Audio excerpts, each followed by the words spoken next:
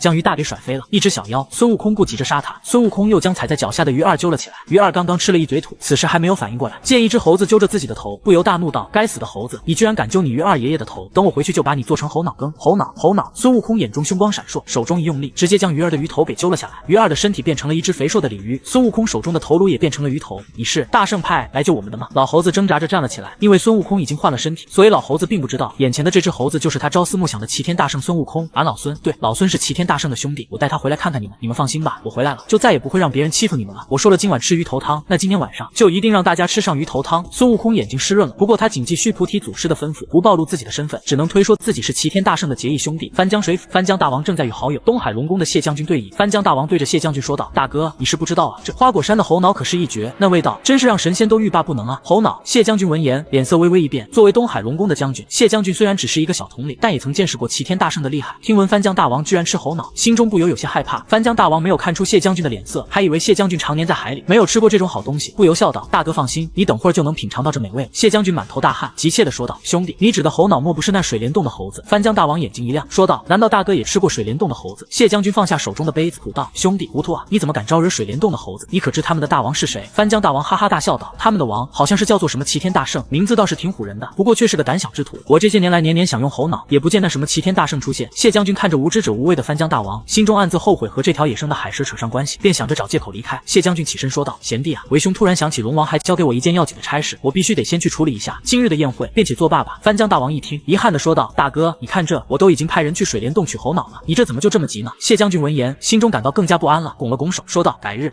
正事要紧，告辞，贤弟留步。”谢将军说完，转身就要走。可就在这时，谢将军感觉自己的身体突然无法动弹，好久啊！谢将军看到刚刚自己的位子上，此时正坐着一只白毛猴子，猴子一脸陶醉的喝着酒，似乎嫌用杯子喝不过瘾，这猴子居然直接拿着酒壶朝自己嘴里倒去。你是何方神圣？翻江大王也被突然出现的猴子吓了一跳，他连忙倒退几步，一脸茫然的看着猴子。这猴子自然就是孙悟空了。他静静的喝完一壶酒，然后将酒壶扔掉，自言自语的说道：“这喝酒啊，得配好菜。俺老孙今天想炖一锅海鲜。大王，不好了，大王，小的去水帘洞抓猴子的时候遇到一只，是他，对，大王，就是他。”就在翻江大王和谢将军不知道如何是好的时候，于大急匆匆的跑进水府，边跑边说自己在水帘洞的遭遇。话还没有说完，他就看到了孙悟空。翻江大王脸色微微一僵，尽管翻江大王没有什么见识，但最基本的眼力还是有的，能够无声无息的闯进水府，并出现在自己身边的实力肯定比自己强大。大王，就是他，就是这只猴子打伤了小的，还把鱼二给打死。于大指着孙悟空对翻江大王说道：“鱼的脑子比较简单，他并没有感觉到场面有什么不对劲。”闭嘴！翻江大王呵斥一声，然后对孙悟空说道：“这位大王，可能我们之间有些误会。”孙悟空瞥了翻江大王一眼，起身伸了个懒腰，说道：“准备好受死了吗？猴头，你不要欺妖太甚，我翻江大王也不是好惹的。今日我大哥谢将军在此，他可是东海龙宫的将军，你招惹了我们，便是招惹了东海龙宫，你可知道招惹龙宫的下场？”翻江大王感受到孙悟空身上的杀气，不由面色发白。孙悟空给他的压力实在太大，他连忙搬出后台，想要吓住孙悟空。谢将军心中暗暗叫苦，他可不像翻江大王那么没见识。平日在东海龙宫，谢将军见过很多厉害的神仙和妖魔，孙悟空身上的气息比他以往见识过的那些神仙妖魔身上的气息还要恐怖。恍惚间，谢将军好像看到了自己曾经见过的那一抹金色的身影，有什么本事使出来吧，不然俺老孙一出手，你们就没有机会了。孙悟空深吸一口气，500年了，他已经500年没有动过手了。翻江大王见无法善了，取出一根长鞭，大喝一声，抽向孙悟空。孙悟空抬手抓住鞭子，咧嘴道：“就这！”翻江大王眼中闪过一丝得意，说道：“哈哈哈，任你多大能耐，还不是着了我的道？你已经中了我的毒，我这毒可是连仙人都能毒死的剧毒。”孙悟空感觉自己手掌心的确微微有些酥麻，摊开手掌一看，自己的掌心已经变成了蓝色，蓝色以肉眼可见的速度消散。毒这种东西怎么可能对孙悟空起作用呢？什么？翻江大王震惊了。虽然他知道孙悟空的实力应该要比一般的仙人厉害，可是像这种这么轻易就化解自己毒液的能耐，翻江大王还是第一次见到。不和你玩了。孙悟空身形一晃，出现在了翻江大王身前，抬手一拳打在了翻江大王的下巴上。噗！翻江大王被一拳直接从水府打上了半空，还没有等他稳住身形，孙悟空已经飞到了翻江大王的上空，抬脚就是一记飞踢，轰！翻江大王被一脚踢到地面上，现出原形，是一条深海毒蛇。毒蛇身形快速晃动，想要游入海里。孙悟空见状，晃了晃身子，身体消失在原地。再次出现时，他已经来到了毒蛇前方。丝丝毒蛇见躲不过，张嘴就朝孙悟空咬去。哼！孙悟空冷哼一声，一把捏住了毒蛇的脖子，然后抡起毒蛇当做兵器，对着正在朝这边冲来的小妖们抽了过去。啊！噗噗噗！这些小妖不过就是被翻江大王点化的普通水族，哪里能够承受得住孙悟空的攻击？不一会儿，便全部被打回了原形。一时间，满地都是鱼、虾、蟹，还有各种奇形怪状的水族。等到孙悟空停手，整个翻江水府还能喘气的，只剩下那被定身咒定住的谢将军，扔掉已经不知道什么时候死去的翻江大王。孙悟空径直走向谢将军。谢将军发现自己能动，但是他不敢轻举妄动，因为他知道眼前这只猴子的速度比自己快多了。大王饶命饶命！谢将军双膝一软，跪在了孙悟空面前。孙悟空打量着谢将军，问道：“你来自东海龙宫？”谢将军慌忙点了点头，说道：“是，小的是东海龙宫的巡海将军。”孙悟空深吸一口气，脸上露出出愤怒之色，说道：“你既然是东海龙宫的巡海将军，为什么在此与妖怪为伍？”谢将军一时语塞，说白了，谢将军和番江大王相比，也就是比番江大王多了个官身而已。他的本体是一只海蟹，在成为巡海将军之前，谢将军同样是一只妖怪。说孙悟空一脚将谢将军踹翻。一直以来，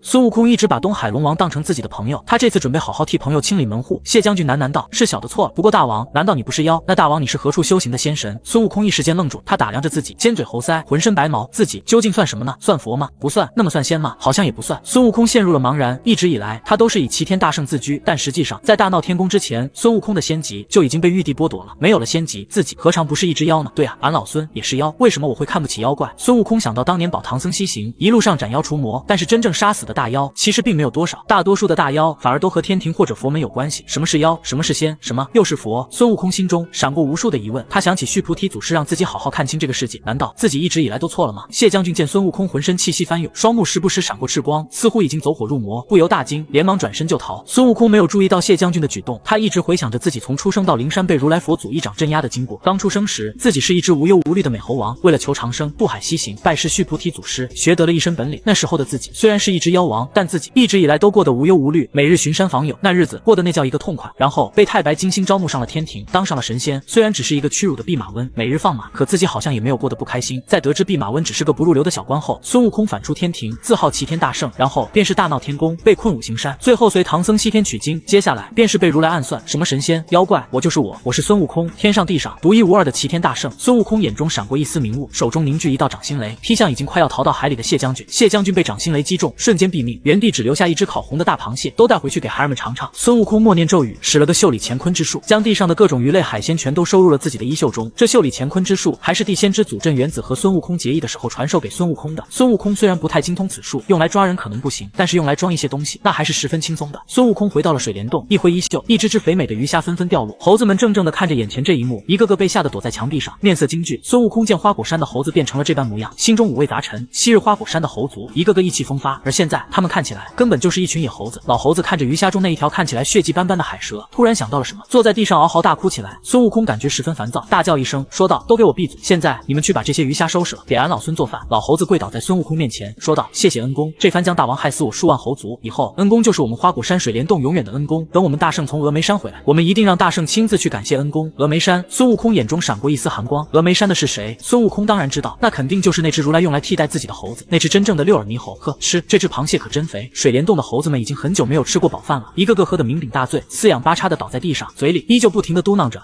大圣。孙悟空眼睛有些湿润，花果山的猴族早就换了一批，如今的花果山也只有老猴子是原本追随孙悟空的那一代猴子。老猴子，花果山的猴子明明已经被我那兄弟消了生死簿，为什么他们还是死了？孙悟空开口问道。因为孙悟空发现老猴子的身上也开始散发木气，那是他寿元将近的征兆。老猴子今天也喝了不少酒，不过他毕竟有修为在身，所以并没有真的喝醉。见孙悟空发问，老猴子长叹一声说道：“恩公，你叫我鬼脸儿吧，这是当初大圣给我起的名字，鬼脸儿。”孙悟空脑海中浮现昔日自己学艺归来的时候，因为自己有了名字，就给花果山所有的猴子猴孙都起了名字，而鬼脸儿当时还只是一只刚学会走路的小猴子。鬼脸儿说道：“说来也奇怪，500年前我们花果山的猴子的确都能够长生不老，但是自从500年前一场大雾之后，我们就失去了长生的能力，所有的老猴子们纷纷快速衰老死去。不过100年时间，整个花果山昔日追随大圣一起战天斗地的猴子们便全部老死。又是500年前，孙悟空知道这肯定又是某个势力在针对自己，而最有可能的便是佛门，毕竟知道自己出事的也只有佛门了。看来俺老孙得再去地府一趟了。”水帘洞内，猴子们吃饱喝足，嬉闹一阵之后，便随处找了个角落睡去。老猴子鬼脸儿也喝得酩酊大醉，抱着一个石凳睡着了。孙悟空来到水帘洞外，看着天上的明月，心中思绪万千。这次回到花果山后，孙悟空准备先肃清花果山各路妖王，以保证花果山猴族能够在自己不在的情况下安稳的生活。花果山的各路势力，孙悟空已经通过鬼脸儿了解了，都只是一些小妖王，什么花蕊夫人、乌头道长的，孙悟空根本没有放在眼里。要不趁着孩儿们都睡了，先去把麻烦给解决了。孙悟空想了想，觉得或许自己应该先把这些小妖全部解决了。自己不在的这些年，这些小妖们手里可都沾染了不知道多少猴族的鲜血。就在孙悟空准备去解决花蕊夫人和乌头道人这两个小麻烦的时候，突然感觉身后一阵阴风吹过，回头一看，正好看到鬼脸儿眼神呆滞的被黑白无常两只小鬼用铁锁勾着，朝远处走去。黑白无常，哼，找死！孙悟空见黑白无常居然敢当着自己的面锁魂，不由大怒，刚准备动手，突然心中一动，假装没有看到他们，决定跟着这两只小鬼再探地府。白无常好像感受到了孙悟空的目光，不由转身看向孙悟空。孙悟空眼睛一闭，假装已经睡着，暗地里却用元神偷偷观察着黑白无常。师兄，怎么了？黑无常见白无常一直看着一只白毛猴子，不由疑惑地问道。白无常晃了晃脑袋，说道：“奇怪，这只猴子给我一种奇怪的感觉。黑无常凑到孙悟空面前，仔细打量一番后，并没发现孙悟空有什么异常。孙悟空放缓呼吸，将自己伪装成一只普通的猴子。黑白无常修为不及孙悟空，自然看不出破绽，见实在找不出什么异常。黑白无常怕误了时辰，只见黑无常挥手打开一道通往冥界的大门，然后二鬼牵着鬼脸儿的魂魄径直朝冥界走去。二鬼没有发现的是，就在他们进入冥界之门后，身后一道幽光趁着冥界之门没有关闭的时候，也跟着二鬼进入了冥界。奇怪，这地府好像多了很多强横的气息。孙悟空跟随黑白无常进入了冥界，刚一进入冥界，孙悟空便感觉有几道强横的气息朝自己扫了过来。孙悟空感受到这强横的气息后，不由大惊，连忙摇身一变，变成了一只目光呆滞的鬼魂，不动声色地混入了正排队进入丰都鬼城的鬼魂当中。等那些气息散去之后，孙悟空这才松了一口气。咦，鬼脸儿呢？这一耽搁，孙悟空发现黑白无常已经带着鬼脸儿不知道去了何处，心中不由有些焦躁。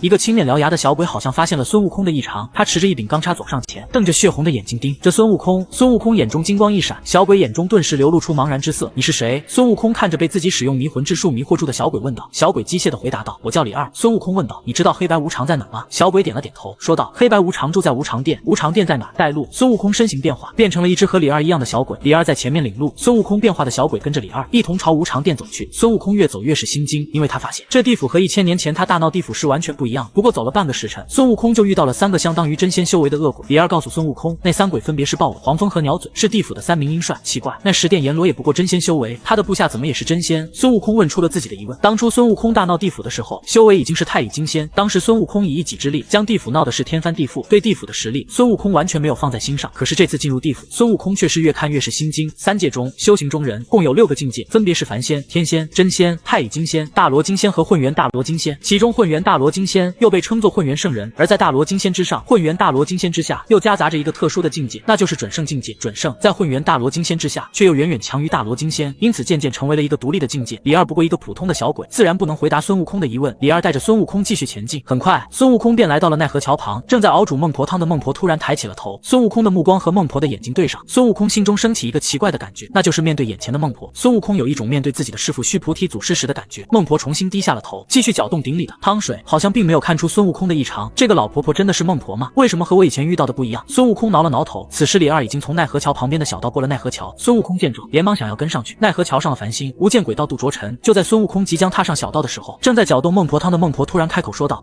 孙悟空回头，孟婆依旧在低头搅汤，好像刚刚的话并不是他说的一般。奈何桥、无间轨道，难道这老婆婆是在告诉我应该走奈何桥吗？孙悟空眼中神色变幻不定，思索了片刻，孙悟空收回了准备踏上小道的步伐，身形一晃，朝奈何桥上走去。一踏上奈何桥，孙悟空便感觉无穷的往事涌上心头，自己1000年来的经历就如同回放一般，一幕幕涌现。孙悟空没有发现，就在他踏上奈何桥的那一刻，他的形象重新变回了原本的模样，变回了灵明是猴。孟婆见孙悟空身上气息浮动，微微一笑，用手中搅汤的勺子对着孙悟空一挥，孙悟空身上的气息立马消失了。冥界深处，地狱阴山，一只长着虎头、独角、麒麟足的异兽突然睁开了双眼，他的眼睛一黑一白，看起来十分诡异。谛听，怎么了？一位面目和蔼的老和尚感觉到谛听的异常，不由也睁开了眼睛。原来这异兽叫做谛听，而这老和尚自然也就是那发下大宏愿、地狱不空、誓不成佛的地藏王菩萨。菩萨，我刚刚好像感觉到一股熟悉的气息。谛听回答道，他的耳朵正在不停地做出聆听状，好像在聆听什么东西。奈何桥上，孙悟空正在缓慢地行走着，每一步他都会回想起过往经历的每一件事情，就好像每走一步就会重新将过往再经历一遍。可不能让你这畜生坏了事儿。孟婆像是忽然感觉到了什么，嘴角微微一笑，轻声说道。说话间，孟婆将手中的汤勺对着正在熬煮孟婆汤的鼎敲了一敲。当熬阴山正在聆听的谛听突然痛苦地呻吟起来，他的2只耳朵流出了鲜血。地藏王菩萨脸色一变，挥手洒出一道佛光，覆盖在谛听身上。菩萨，谛听看了地藏王一眼，然后眼睛一闭，昏睡了过去。阿弥陀佛，孟婆过分了。地藏王菩萨察觉到是孟婆出手，正准备动身去找孟婆要个说法，可就在这时，阴山背后一群群恶鬼又开始冲撞阴山。地藏王菩萨无奈，只能念诵经文，震慑恶鬼。佛门千般算计，终是一场虚妄。或许这是我们将佛门驱逐出地府的好时机。孟婆看向孙悟空，脸上露出玩味的表情。孙悟空不知道刚刚发生的一切，他正在接受自己回忆的洗礼，随着一遍又一遍观看自己的记忆，孙悟空突然有了别样的感觉，这好像就是一个局。孙悟空终于发现自己一直以来好像都在一个局中。自从出世以来，孙悟空一直过着顺风顺水的日子，想寻师访道，一艘竹筏就直接横渡了东海。当时的孙悟空可就只是一只普通的猴子。浩瀚东海，即便是大船也有翻覆的风险，可孙悟空一艘竹筏居然真的安然无恙的从东胜神州抵达了犀牛贺州。这些孙悟空以前从来没有细想过的东西，在一遍又一遍观看自己记忆的时候，孙悟空总算察觉到了不对劲。孙悟空再次迈步，一脚落下，记忆再次涌现。孙悟空努力观察自己横渡东海的场景，终于发现当时自己的上空一直有一只青鸟在盘旋，直到自己进入斜月3星洞后，那只青鸟才消失不见。忽孙悟空迈过了奈何桥，再次变成了小鬼模样。他回头看了看正在低头搅汤的孟婆，眼中闪过一丝疑惑。走吧。孙悟空回过头，对正在等他的小鬼李二说道。李二继续领着孙悟空前进，一路上时不时有穿着各异的鬼差来来回回，而且孙悟空还发现这些鬼差中中有很多对黑白无常是分身，原来黑白无常所魂是用的分身。孙悟空察觉出了端倪，原来这些黑白无常都只是真正黑白无常的分身。大人，前方就是无常殿。李二带着孙悟空来到了一座阴森的大殿前，指着大殿对孙悟空说道：“行，多谢了。”孙悟空拱手，然后对着李二吹了一口气，李二当即仰身变倒。孙悟空将李二的身体找个地方藏了起来，然后摇身一变，变成了李二的模样。变成李二模样的孙悟空大摇大摆地朝无常殿走去。来者何鬼？一个独角恶鬼手持长枪拦下了孙悟空，恶狠狠地问道。孙悟空回答道：“小的李二有要事求见无常大人。”独角恶鬼哈哈大笑道：“一个低阶小鬼也想见鹰帅，快滚，不然鬼爷吞吃了你！”孙悟空眼中凶光一闪，不过最终还是忍了下来。在上奈何桥之前，孙悟空或许会选择直接打入无常殿，但是经过奈何桥事件之后，孙悟空决定不再那么冲动。孙悟空转身离去，在转角处变成了一缕黑雾，然后缓缓飘向无常殿。独角恶鬼正在和另外几只恶鬼吹嘘自己刚刚如何欺负一只低阶小鬼，似乎吓唬住了一只小鬼是一件很值得炫耀的事情一般。变成黑雾的孙悟空听到独角恶鬼的吹嘘后，心中一动，使用神通变出一根细针，对着独角恶鬼的屁股就是一针。独角恶鬼湛蓝的脸色突然变成了青色，他瞪大眼睛，口中发出痛苦的哀嚎：“独角，你怎么了？发生了什么事情？”独角听到独角恶鬼的惨叫声后，其余几个恶鬼纷纷上前查看，而孙悟空则趁着这个时机进入了无常殿。进入无常殿后，孙悟空摇身一变，变成了刚刚独角恶鬼的模样，然后大摇大摆地朝殿内走去。殿内空无一人，只有2个王座摆放在大殿内，应该就是黑白无常的位子。孙悟空坐在一张黑色的王座上，见身前桌案上摆着一堆卷宗，不由好奇地拿了起来。张宁，范阳人士，死于元月11，享71年阳寿。刘固，奥来国，原来是生死簿啊！孙悟空笑了笑，但是很快，孙悟空的笑容便僵住了。生死簿不是应该由阎罗王掌管的吗？为什么黑白无常也有？孙悟空眼中闪过一丝疑惑。就在这时，孙悟空突然感觉到有3股真仙的气息靠近，心中一动，立刻变成了一根猴毛，落在了地上。黑白无常和一个白衣仙人从外面走了进来。这白衣仙人身穿紫寿仙衣，背负仙剑，此时正和黑白无常2鬼愉快地交谈着。范兄、谢兄，这一次兄弟可就要麻烦2位了。白衣仙人对黑白无常拱了拱手说道，看样子好像是有什么事情要拜托黑白无常。白无常笑着说道，李兄何必客气，我兄弟2人平日里也没有少麻烦李兄，能帮李兄做事是我们兄弟的荣幸。说话间，黑白无常已经坐到了自己的位子上，而那白衣仙人则坐在2人的对面。白衣仙人与黑白无常对坐，一仙2鬼一直在叙旧，让变化成猴毛的孙悟空等得有些不耐烦。终于，一仙2鬼客套完毕，白衣仙人起身道别，临走时递给黑白无常一副卷轴，谢兄、范兄，小弟不便再因私久留，就先行告辞了。白衣仙人对着黑白无常拱手道别，然后飘然而去。等到白衣仙人走后，黑无常看了看手中的卷轴，有些苦恼地说道，师弟，李太白这厮给我们找了个麻烦，他妹子触犯天条，将于明日被贬下凡历劫。李太白让我们给他妹子留下印记，以便他去将妹子重新引入仙途。白无常接过卷轴，看着卷轴上的女子，叹息道，李太白是人教门徒，昔日我等在凡间的时候又与他交好，今日他上门相求，我们又岂能不帮？奇怪，不过就是给一个下凡的仙女打个印记而已，怎么看这2个家伙好像很为难的样子？变化成猴毛的孙悟空听着2人的对话，感觉有些奇怪。地府在孙悟空的印象里一直都对仙人唯命是从，刚刚那个叫做李太白的仙人好歹也是真仙修为，按道理这样的仙人在地府提个小小的要求，别说黑白无常了，便是阎罗王也应该给面子才是。怎么现在看来好像并不是这么简单一样？眼看黑白无常就要离去，孙悟空顾不得多想，突然在黑无常背后现身，抡起拳头对着黑无常的后颈就是一拳。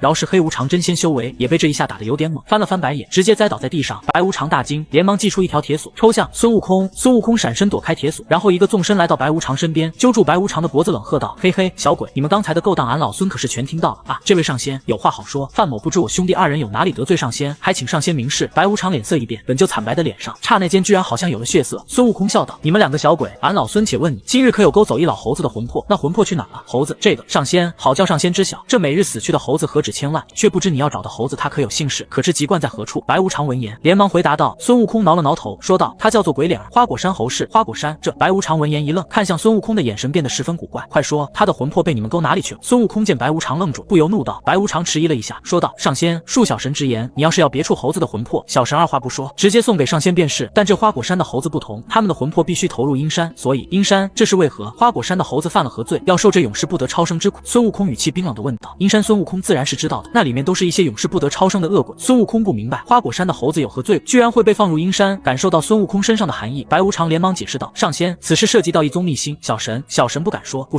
说俺老孙就打得你魂飞魄散。孙悟空眼中金光闪动，手中凝聚一团雷光，雷霆的威力对鬼神最是有效。白无常见孙悟空是要动真格的了，顿时也顾不得许多，连忙说道，上仙且慢，虽然小神不能说，可是只要你去一个地方便能知道答案，不知你说的是什么去处？孙悟空也不想真的杀了白无常，一个真仙陨落势必引来地府的全力追查，到时候少不得被佛门发现什么破绽。孙悟空可是答应了须菩提祖师在50年内不去招惹佛门的。白无常说道，关于那件秘辛知道的人不少，但敢说出来的也只有判官崔玉了。崔玉现在何处？孙悟空眼珠子一转，连忙追问道。白无常说道，崔玉是阎君近臣，他的府邸在阎罗殿旁边的判官府，上仙若要寻他，小神愿意引路。孙悟空点了点头，说道，阎罗殿俺老孙知道路，就不劳烦你了，现在就委屈你，先睡一觉吧。话音刚落，孙悟空抬起一拳砸中了白无常的胸口，然后趁着着白无常倒地的时候，孙悟空直接在手掌画了一道定身咒，印在了白无常的身上。嘿嘿，搞完这一切之后，孙悟空得意的笑了笑，正准备离去，突然眼睛一瞥，说道：“差点把你给忘了。”孙悟空上前将李太白交给黑白无常的卷轴给拿起来看了看，只见上面画着一个白衣女仙，眉宇间充满了阴气。定，孙悟空随手将卷轴扔在一旁，然后又使了一记定身咒，把正在装昏的黑无常也给定了起来。以俺老孙的修为，这一记定身咒大概能定你们2个时辰，2个时辰足够俺老孙办完事情。孙悟空喃喃自语的说道，然后摇身一变，变成了凶神恶煞的黑无常，再拔出一根毫毛，变出一根哭丧棒，想了想，又变出一根铁锁，然后大摇大摆的朝殿外走去。见过鹰帅，一路上路过的鬼差见到孙悟空，都纷纷行礼问好，看向孙悟空的目光中充满了恐惧。鹰帅守在门口的独角恶鬼看到孙悟空变化的黑无常后，立马迎了上来，问道：“鹰帅这是要去哪里？”孙悟空面色一变，厉色道：“啊，本神要去哪里，还需要向你汇报不成？”独角恶鬼一惊，连忙跪倒在地，磕头道：“小的失言，请鹰帅饶命。”孙悟空一脚踹在独角恶鬼身上，将独角恶鬼踹翻在地，然后看也不看那独角恶鬼一眼，直接朝殿门外走去。其他的小鬼看到独角恶鬼的模样，哪里还敢说话，纷纷跪倒在地，瑟瑟发抖，看都不敢看孙悟空一眼。等到孙悟空走后，众鬼总算松了一口气。独角恶鬼满头大汗，按道理鬼应该是没有了汗水这种东西的，可刚刚因为太过恐惧，独角恶鬼居然直接流出了汗水，可见他内心的恐惧。原来这黑白无常一喜一怒，黑无常易怒，怒则生吞鬼魂。这地府不知道多少小鬼因为一点小事惹怒了黑无常，被直接吞噬，永世不得超生。刚刚独角恶鬼只是挨了一脚，对他来说已经是大难不死了。阎罗殿就是这了。孙悟空化作黑无常，来到了阎罗殿旁边的判官府。判官门口2名守卫小鬼见是黑无常驾到，连忙上前迎接。孙悟空问道：“判官崔玉可在府上？”小鬼连忙回答道：“禀黑帅，我们判官大人正在府中。”小鬼让孙悟空稍等，自己去通禀崔玉。不过孙悟空哪里有那耐性，直接就要进去。这黑无常在地府的名声可不怎么好，大家都知道他脾气暴躁，所以也不敢拦他，只能任由他进去。孙悟空进入判官府，来到了正厅，一个身穿红袍、长着美髯的中年男子正握着一本小册子在苦读。抬头看到孙悟空所画的黑无常后，男子眼神一凝，沉声道：“哪里来的妖魔，居然敢冒充我阴司之人？”孙悟空闻言一惊，眼神疑惑地打量着眼前的男子。男子一身气息和黑白无常一样，都只是真仙修为，没想到居然能够一眼就看出自己的变化之术，实在是厉害。这男子正是崔玉。崔玉天生慧眼，能够辨别中间，在成为判官之后，又修行了阴司神通，将慧眼的能力修炼到了极致，所以他一眼就能识破孙悟空的变化。孙悟空见被崔玉识破，也就不再伪装，直接摇身一变，变回本来模样，一只银毛猴子。崔玉的慧眼虽然厉害，能够看破孙悟空的变化之术，但却没有办法识破须菩提祖师给悟空的伪装，所以崔玉并没有办法认出眼前之猴就是昔日的齐天大圣。崔玉看着孙悟空呵斥道：“你是哪里来的猴子，居然敢冒充阴司神灵，来此究竟有什么目的？”孙悟空哼了一声，说道：“俺老孙来自花果山水帘洞，特来找判官问个清楚，为何我花果山的猴子死后会被送入阴山？他们有何罪过？”崔玉闻言，神色微微一凝，说道：“花果山这件事情与我阴司地府无关，猴子，本判官关你有功德傍身，今日就不追究你冒充阴神的罪责了，你且去吧。”孙悟空冷笑道：“你不追究我，我还要追究你呢。我花果山的猴为何要受这永世不得超生之苦？你今日若不给俺老孙个说法，俺老孙就掀了你们阴司，毁了你们地府。”崔玉闻言，不怒反笑道：“好个夸口的猴，这3界中还没有谁敢妄言掀了我阴司地府。今日本判官敬你有功德在身，不欲毁你修为，你若是执迷不悟，就休怪本判官无情了。”孙悟空也被气笑了，指着崔玉不屑地说道：“区区一个真仙境界的鬼神，也敢在俺老孙面前放肆，真是可笑！今日便要让你见识俺老孙的手段。”孙悟空说完，便准备动手，只见崔玉丝毫不惧，手中出现一本阴气弥漫的书籍。孙悟空飞身上前，抡起拳头砸向崔玉。崔玉修为不敌孙悟空，所以他并没有硬抗，而是翻开了手中的书籍。生死簿，这是什么力量？孙悟空感觉一股强大的力量迎面而来，以孙悟空的实力，面对那股力量居然毫无反抗之力，被直接弹飞了出去，重重的撞倒在一根柱子上面。这是什么法宝？孙悟空翻身而起，一脸茫然地望着崔玉手中的书籍问道。崔玉微微一笑，说道：“此乃我阴司法宝，生死簿。生死簿防御无双，能查万灵因果，断万灵轮回。猴子，你现在还敢妄言掀翻我阴司地府吗？生死簿怎么可能？生死簿怎么可能有这么强的威力？”孙悟空感觉一阵茫然。1000年前，孙悟空曾大闹地府，生死簿他也不是没有见过，那只不过就是记载生灵寿元功过的册子罢了，哪有眼前这本生死簿这般强大？崔玉笑道：“猴子，好叫你知晓，这3界拥有天地人3书，这天书唤作封神榜，能摄封神灵；地书又唤作大地胎魔，为地仙之祖镇元子所有，能够调动3界地脉之力，防御无双。这人书便是生死簿了，它记载着世间万灵的功德寿元，只要是生死簿上有名的生灵，就会被生死簿所克制。”孙悟空摇了摇头，说道：“我不信，区区一本书就能挡得住俺老孙。”孙悟空再次发起攻击，双拳各自凝聚一道仙力，然后轰向崔玉。崔玉见状，摇了摇头，叹息道：“冥顽不灵。”说完，崔玉手中出现一支毛笔，这正是和人书配套的判官笔。风，崔玉使用判官笔在空中写了一个风字，风字径直飞向孙悟空，然后在孙悟空震惊的目光中印在了孙悟空的眉心。孙悟空感觉自己一身力量快速消散，然后身子一僵，倒在了地上。崔玉收回生死簿和判官笔。这个时候，外面守卫的小鬼也察觉到动静，涌入了大厅。看到被封印的孙悟空后，众小鬼全都面色大变，纷纷跪倒在地，请求崔玉饶恕他们。崔玉摆了摆手，说道：“这猴头擅闯判官府，暂且押入阴司监狱，待审判之后再行处置。”是大人。小鬼们应诺道。几只小鬼上前将孙悟空扶起，然后准备将孙悟空押走。奈何桥头，孟婆摇了摇头，手指微微在顶上敲了敲，一滴水珠从顶中飞出。孟婆轻轻吹了一口气，那一滴水珠立刻朝着远处飞去。该死的，这是怎么回事？为什么俺老孙动不了了？孙悟悟空元神被锁在了肉身里，而肉身又被生死不封印，心中不由大急。孙悟空没有想到，1000年前被自己轻松掀翻的地府居然如此强大，一个真仙境界的判官居然都能将自己封印，这让孙悟空心中充满了疑惑：是自己变弱了，还是地府变强了？小鬼们压着孙悟空朝监狱走去，他们没有发现的是，一滴水珠正从远处飞射而来，然后正好击中了孙悟空的眉心。孙悟空感觉眉心一阵清凉，然后封印散去，孙悟空睁开了眼睛，哼，俺老孙去也！孙悟空封印被解开，一身力量重新回归，他轻松挣开了身上的束缚，然后3拳2脚将众小鬼放翻之后，立刻闪身消失在了原地。孙悟空在孟婆的帮助下挣脱了判官笔的封印，准备去找阎罗王讨个说法。阎罗王正在翻看卷宗，突然神情一肃，对着虚空拱了拱手，说道：“阎罗明白了。”孙悟空隐身进入了阎罗殿，刚一进入阎罗殿，阎罗殿上一面阴阳镜便射出一道光芒，射在了悟空的身上。孙悟空大惊，在那阴阳镜的照射下，孙悟空发现自己的隐身法术居然直接被破了，现出了原身，哈哈哈哈！上仙来此有何贵干了？阎罗王一挥衣袖，阴阳镜光芒一敛，镜光立刻消失了。奇怪，这些古古怪怪的东西1000年前都是没有的，怎么这次来地府，感觉这地方比1000年前强太多了？孙悟空眼睛不停地转动着，感觉地府充满了神秘。上仙，阎罗王见孙悟空没有反应，便又开口问了一声：“啊，阎王，俺老孙且问你，你为何要将花果山的猴子投入阴山？”孙悟空回过神来，见阎王比较好说话，便问出了自己此行的目的。阎罗王好似早就知道孙悟空的来意，叹了一口气，说道：“上仙有所不知，关于这花果山猴子的事情，此并非我们地府所为，而是阴山那位的要求。阴山莫不是地藏？”孙悟空心中一动，开口说道。阎罗王点了点头，说道：“这花果山的猴子与别处的不同，他们曾经吞服仙丹、仙果，已经诞生了元神。若是任由他们转世轮回，他们来世都将走入仙道。所以地藏王菩萨将他们投入阴山，永世不得超生。”地藏！孙悟空气得咬牙切齿，当即就要去找地藏王菩萨算账。上仙，地藏王菩萨乃是佛门大能，虽是菩萨果位，但实力并不见得弱于佛陀。他发话，我阴司如何敢不从？因此此事小神也无能为力。阎罗王见孙悟空想要去找地藏王菩萨，赶紧开口说道：“什么？地藏王居然如此厉害？”孙悟空一听地藏王居然能够和佛陀相比，不由感觉十分意外。地藏王在孙悟空的印象中，一直都是一个慈眉善目的老和尚，他的坐骑谛听神兽更是胆小的紧。在孙悟空和假猴王大战的时候，曾去找谛听分辨过真伪，可是那谛听神兽明明已经分辨出了真假，却不敢说出来。因此孙悟空断定这地藏王的实力应该不强，可阎罗王的话却又让孙悟空迷惑。阎罗王点了点头，面露尊崇的说道：“地藏王菩萨可是准圣强者，以一己之力镇压阴山，可谓是功德无量。”经历过灵山事件后，孙悟空的个性已经变得谨慎了许多。见阎罗王如此推崇地藏王的实力，知道自己以前应该是小看他了，可是一想到花果山死去猴子的鬼魂全部在阴山受苦，孙悟空就感觉自己心中烦躁不已。阎罗王抚摸着胡须，笑道：“上仙，有地藏王菩萨坐镇阴山，阴山固若金汤，外人进不去，里面的恶鬼自然也就出不来。”地藏王，阎罗王的话让孙悟空心中一动，自己如果想要进入阴山，唯一的阻碍便是地藏王。如果想办法把地藏王引出阴山，那么自己不就可以进入阴山，将里面的猴子猴孙给救出来了吗？此事还需从长计议。孙悟空心中暗道：地藏王曾发下大宏愿，地狱不空，誓不成佛。为了度化地狱恶鬼，他已经坐镇阴山万年，不曾挪动身躯，想要将他引出阴山，实在是太难了。阎王，多谢了，俺老孙知道该怎么做了。孙悟空掐指一算，发现自己来地府的时间已经快2个时辰，是到了回阳间的时候。咻，孙悟空消失了。阎罗王脸上的笑容瞬间敛去，变得不怒自威起来。想不到啊，如来好算计，可惜啊可惜，招惹了须菩提，看来佛门这次有难了。阎罗王嘴角勾起一丝奇怪的笑容。此时的阎罗王哪里还有刚才孙悟空在时的谦卑模样？奈何桥前，孟婆依旧在熬煮孟婆汤，仿佛这一锅汤里蕴藏着什么绝世大道一般。孟婆道友，一个面色慈悲的老和尚一步一金莲，缓缓走向孟婆。孟婆微微一笑，说道：“原来是地藏啊，你来老身这里所为何事啊？”原来这老和尚居然是刚刚平息了阴山暴动的地藏王菩萨。地藏王双手合十，口诵佛号，说道：“阿弥陀佛，孟婆道友，刚刚我那谛听察觉到有人混入了地府，正要查看，却被道友所伤，还请道友给贫僧一个交代。交代，地藏，这里是忘川，我孟婆做事需要给人交代吗？”孟婆嘴角勾起一丝嘲讽的笑容，竟好似完全不在乎会惹怒地藏王。地藏王对孟婆似乎十分忌惮，见孟婆如此说，一时间竟有些语塞，身上的气息不由浮动起来。孟婆搅动鼎里的汤汁，说道：“地藏，你凝聚一道分身不易，离去吧。道友，你好自为之。”地藏王犹豫再三，还是没敢和孟婆动手。在外人眼中，孟婆只是一个在奈何桥给鬼魂喂食孟婆汤的鬼神，可地藏王知道孟婆的来历远不止如此，她疑似一尊远古大能的化身，身份极大，一旦惹怒了她，恐怕整个佛门在地府的势力都会遭受极大的损失。孟婆没有搭理地藏王，地藏王叹息一声，消失不见。地府发生的一切，孙悟空自然无从知晓。他闷闷不乐地返回水帘洞，此时天色已经破晓，有的小猴子们已经发现鬼脸儿去世，他们不由露出慌张的表情。老祖宗死了，老祖宗！越来越多的猴子被吵醒，他们拨动鬼脸儿的尸体，整个猴群都变得躁动起来。鬼脸儿早就已经成为了水帘洞的支柱，他一死，整个水帘洞的猴子们都感到十分的慌张。你们好好安葬鬼脸儿吧，以后就由俺老孙护你们周全，以后这花果山还是我们猴族的天下。孙悟空深吸一口气，对慌乱的猴子们说道，然后他将目光扫向花果山各处，同时运转神通，一声大喝：“我乃花果山水帘洞之王，各路妖王速来拜见，如若迟疑，后果自负，后果自负。”